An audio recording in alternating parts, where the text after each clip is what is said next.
What's the worst case of rich kid syndrome you have ever seen? Has a millionaire dad. Doesn't want to be given property and a business to run. Wants to major in philosophy and be a loaf. Grows out of that being cool anymore and destroys his relationship. Moves back home and knows a business. Decides he hates it. Goes back to same college out of state to get doctorate. Lives on friend's couch for 2 or 3 years while in his 40s. Realizes his life is losing meaning. And moves back home again to have his dad give him property and a business to run. Now is looking for a wife online. Went on a cruise. I was staying in one of the rooms in the interior of the ship that gives you just enough room to stand up and walk out the door. Became friends with a couple strangers. One of the girls was a Gold Star Cruise member and had a hotel-style room with an ocean view. Goes on cruises 12 times a year. She wore nice clothes and stuff. I got ready in her room for the fancy captain's dinner and she stole my nice shoes. Turns out she stole everyone in the group's nice stuff. Ethan Couch, who killed 4 people and injured 9 more when he was driving under the influence at the age of 16, is the reason the word affluenza entered the public lexicon. His lawyer argued that his family was so rich, he didn't understand boundaries because his parents never gave him any. He received 10 years of probation. He was later sentenced to 2 years in prison after violating parole by being at a house party with alcohol and drugs, and then attempting to flee to Mexico. I lived with a guy in college who was renting a room out in this big house his parents bought for him. Guy bartended always late and had to get rides 2 to 5 DUs, played video games, or played pool, darts, ping pong in his game room. Oh yeah, he also downed as much weed, alcohol, and cocaine he could get his hands on. MF had to sell his CD at one point, which made him angry, and he said, "I wish my parents would just die already so I can get my inheritance." In secondary school during the early 2000s, I had a rich friend who wanted to find a summer job. I asked him what kind of job and wage he was looking for. His answer: just a regular job at the mall, not asking for much money. Maybe about $40 per hour. For Americans, $40 in Canada in 2024 is about $29 US dollars. So imagine how much that would have been in the early 2000s. Today, that reminds me of Arrested Development, where Lucille thinks a banana costs $10 each. This guy dated was angry at the fact that there were people in poverty who got help from the state when he had to work his ass off. He didn't understand the fact that he grew up rich and other people got help because they grew up in poverty. Also, I grew up in poverty and have only known struggle. His parents had a $20,000 rug rolled up in the basement. It didn't work out. LOL. I used to teach English exclusively to rich Saudi kids in the Northeast. The thing that stuck out the most amongst the wasteland of rich kid bullshit was the student who acquired a Ferrari, drove it until it ran out of gas, and then abandoned it on the highway. When I asked him what his plan was to retrieve it, he said, "I'll buy another one."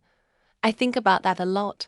My roommate who left his plates at the table after eating and would use the plates I washed in his next meal.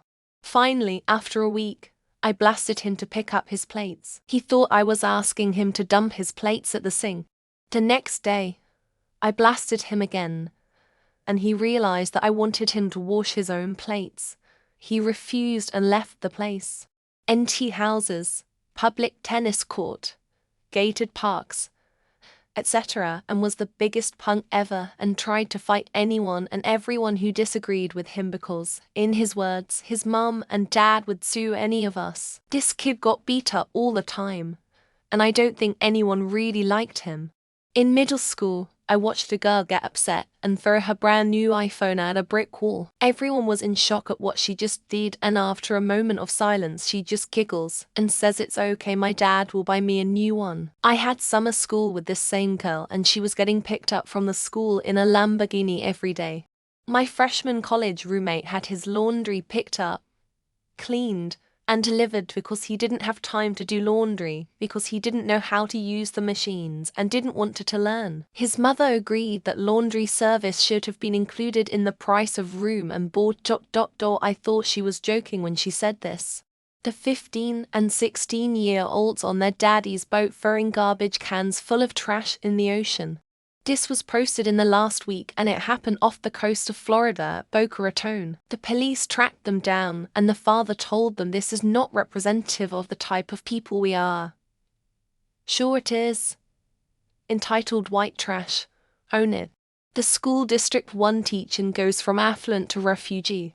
So summer school you'd get the mix in one class. I had one student and parent pissed that I wasn't going to budge on him going to Disneyland, and another kid telling me about a cartel murder he witnessed in Mexico. Makes it very hard to sympathize with the kid going to Disney. I was friends with a wealthy student from Japan, all in college in the 1970s. One day he asked to borrow $1,000 because his monthly allowance was late. I told him I didn't have it and he was like, "I didn't mean cash, you can write me a check." And I said, "No, I literally didn't have $1,000. He looked genuinely perplexed. When I was 16, my extremely wealthy boyfriend's parents bought him a brand new Acura TL, red with all leather seats. I was driving a busted-up 84 Thunderbird, no AC, etc. He threw a complete tantrum because he wanted a Mystic Teal Firebird. He stormed upstairs. I looked at his dad and said I'll take it. He was totally spoiled. In our boarding school, we had a kid who regularly flew in with a helicopter after he went on a shopping trip. He had his driving classes in a Bentley and Rolls Royce. He also didn't know how to use a broom. Nonetheless, he was and still is a great guy with a heart of gold, I assume. Haven't seen him since Corona though. The YouTube influencers who do all the van life stuff with their $50,000 builds in a Sprinter van and say they live full time in it. Some people may do it to save money, which is fine. But if you're that well off to where you have a home base and a nice rig like that, it rubs people who do it out of necessity the wrong way. I remember working on a machine at a CPA firm. 2 young Patrick Bateman wannabes were flexing how smart and rich they were at me. Then their boss came in and pretty much tore them a new one because they still hadn't finished the layout he requested, but they had time to mess around the office. I worked at a Starbucks and we hired a new guy, who I was training. At one point, I had to show him how to clean the restrooms. I grabbed the bleach and hand him a pair of gloves and he looks at me in disgust and says, "We don't have a maid to clean the bathrooms." He quit the next day, lol. Kid who played bass with us in high school. Crazy talented for his age. Also noticeably privileged. During practice once, his bass started cutting out loose solder joint. 5-minute fix. So he threw it against the washing machine trying to break it. He said his mom would buy him a new one. Uni talked about how he struggled to find housing because we're living in a big city with an ongoing housing crisis. And we're young students with very low incomes, so fewer landlords will rent to us. Our classmate asked him why his parents didn't just buy him an apartment. Ling Mio, buying a house is easy. Why do that if you can't afford your rent? I told them couldn't afford a down payment for a house right now. And I asked, why can't you just ask your parents? I just broke into laughter and didn't say anything else. My BF went to college with some kid who came from all money. He parked his car wherever he wanted on campus and got a parking ticket every day. My BF finally asked him how he paid for all the tickets, and he said he told his dad it's just what it costs to park on campus. A very rich kid sent back their laundry from Korea to their home country via FedEx. They got it back when it was done via FedEx. I don't know what kind of special treatment the garments needed, but when I heard this, I knew it was some next-level rich person shit. I lived in a town where there was a very expensive rehab and all of those kids who had trust funds could not stay sober because of the money they had access to. Nearly all the ones I know have since died of overdoses. Money definitely doesn't fix all problems. My mum's friend used to buy new clothes each season and throw out the old ones. She had to be taught by her husband to save them for the next year. This happened way back in the 50s. Her family was very rich, and he was just a normal guy. In 6th grade we had a snack bar in the cafeteria. This kid Alan always bragged about his parents giving him money. One day he goes to buy a drink. I was behind him. Wallet had several hundreds. Several, not sure if this fits, but that's what I got. Tea in his third fender bender in his old car, 3 years old, that his parents gave him, that he hated.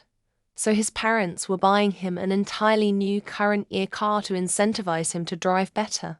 International students, wearing expensive luxury watches and clothing, taking food from the food bank not because they can't afford food, but because it's more convenient than walking to the grocery store. It's honestly sickening.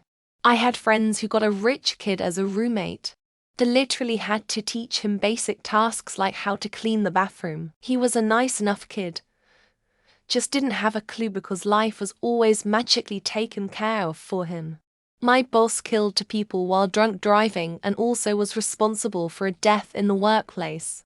His parents paid a lot of money to remove it from Google's algorithms. He walks around and acts like nothing ever happened. High school classmate would get picked up every day by his father's driver in a sports car so he could go home and eat instead of joining the rest of us in the cafeteria for lunch, then get dropped back again every day. I mean, rapist Brock Turner comes to mind. Closer to home, students writing argument papers about how to fix poverty who've clearly never been poor and don't recognize their own privilege happens every year.